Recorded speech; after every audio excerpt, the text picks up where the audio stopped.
You give the order of Tikas Pahinga, sir.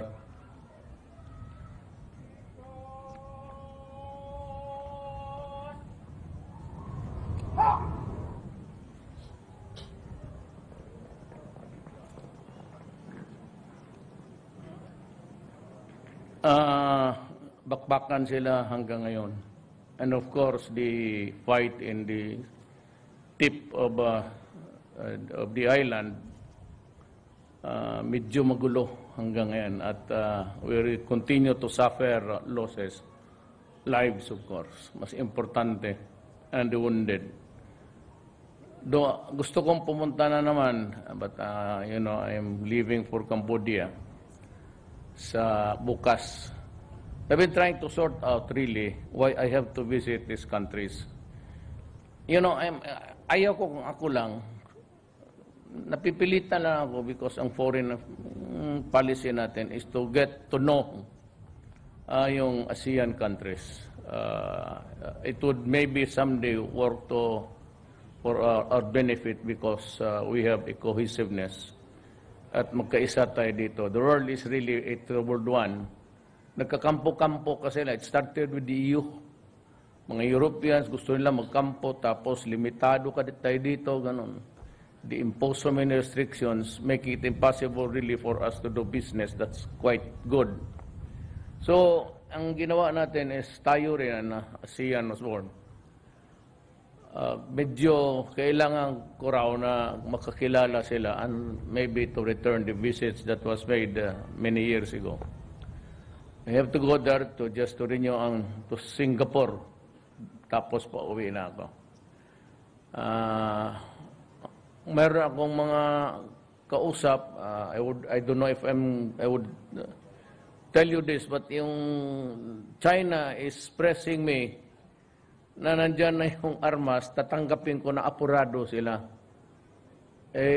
Marami pa akong gagawin. Sabi ko na lang kay Defense Secretary, sabi ko, puntahan mo sila doon at kunin mo na. I suppose that we can send some general to receive.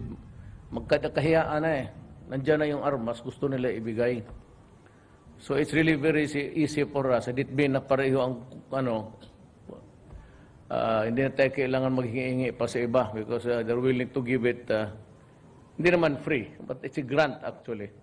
If it's a grant payable in 25 years, that is really practically giving. Basta grant, tapos ang terms of payment, another 25 years may extension, balibigay na yan. So it's obvious na gustong China magbigay sa atin. Another thing, sabi ko, alam ko na sakit sa loob. Yung iba, itong away natin sa NPA, pati yung ceasefire ngayon. Alam mo, presidente ako ninyo, buong bayan. You know, we have to somehow end this war. This has been going on for 45 years. Do you mean to say another 45 years tayo?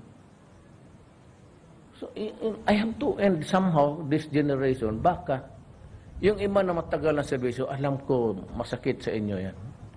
But you have to understand me and the rest of the Filipino people. Mas lalo ng kalaban natin, Pilipino rin, medyo kailangan hintuin talaga natin to. This has been dragging on for 45 years. Sana magkaroon kayo ng pagtingin sa akin. I'm not a communist. I am just a Filipino, period. I'm just doing it for the sake of my country. Yung sa Mindanao, talagang tingin ko, lalo na yung Basilan, Pasisulo. It's either really, we have to fight it out for another long time. I really do not know. But one thing is sure, terrorism is coming in our way, whether we like it or not. Lalo na yung sa Mindanao, they pretend or they are already maybe ISIS connected na. And remember that matatapos yan sila dyan sa Middle East. If they are driven out of a land base dyan, wala na silang mapuntahan, Magpunta dito sila sa atin. Ideally, it should be Indonesia, Malaysia, and Mindanao. Kasi maraming ating mga kapatid na Moro, Muslim. Yung, kasi hindi naman lahat sympathetic sa gobyerno. The danger is they might. So that's one thing. Let us just concentrate on one front. Mabutit na nga nahinto na yung... Pero may mga... Ano kami may mga... Hindi naman alitan, but I do not like to... Kasi recently, I wanted them to start the talks.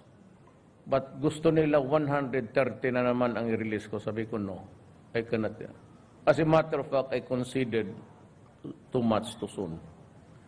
Sabi ko, hanggang dyan lang ako. Ngayon, bahala na ako. You terminated then. Terminated, but I cannot be forever. Nandiyan, pinalabas ko na yung mga leader ninyo, lahat na. Nandoon na nga sa Norway. What more do you ask of us? Hindi ko, maubusan ako ng barahan yan. Release ako ng release. So, pero dito, it's holding. Mindanao, medyo hirap. I hope we'll have a peaceful Christmas. Sa Hulo, Basilan, well, I don't know, but I cannot even project a timeline there where we can have peace. We'll have to continue fighting, and I might call on you again. And let me tell you now that with gratitude ang Filipino people. I know, I'm on the ground. Happy ang Pilipino sa inyo.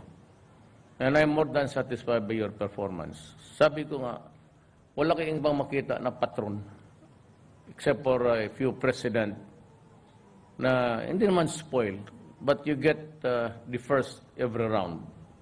Pag may pera talaga, sabi ko, anything that you ask, lahat na, sabi ko, okay lang ako ng okay. It's because I want you to be in tip-top condition, high moral, at back up kayo ng commander-in-chief ninyo, whatever. Basta sa trabaho, akin yan. Basta ang military police may ginawa in performance of duty sa trabaho ninyo, eventually akin yan. It's me that will have to assume all responsibility.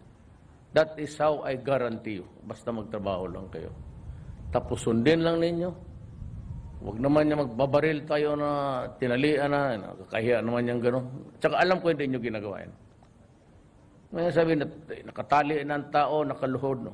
Do not do that. He will destroy the image of the Filipino soldier. We do it with honor always. Pero yung sabi niya kaso that you maybe sabi na makakaso-kaso, forget it. I will defend you. Just do your duty. So, ngayong Christmas, baka may konti ako. Dadating yan sa mga kampo-kampo siguro ninyo. Up to the level ng batalyon. Gusto ko pagbigyan kayo. We have enough savings. There's not enough for everybody, but a little for anybody sa Armed Forces of the Philippines. Again, may I greet you, Merry Christmas, and since there is no, agawan lang ito ng influenza ngayon, vis-a-vis with DNP, hayaan mo na lang. Yan ang gusto nila. Baka gusto rin lang malaman na marami nagsusurrender na kasi nasanay na sa itong lull sa fighting. And they like it also. So I congratulate you for a job well done. Maraming salamat po. Magandang gabi. Thank you, Mr. President.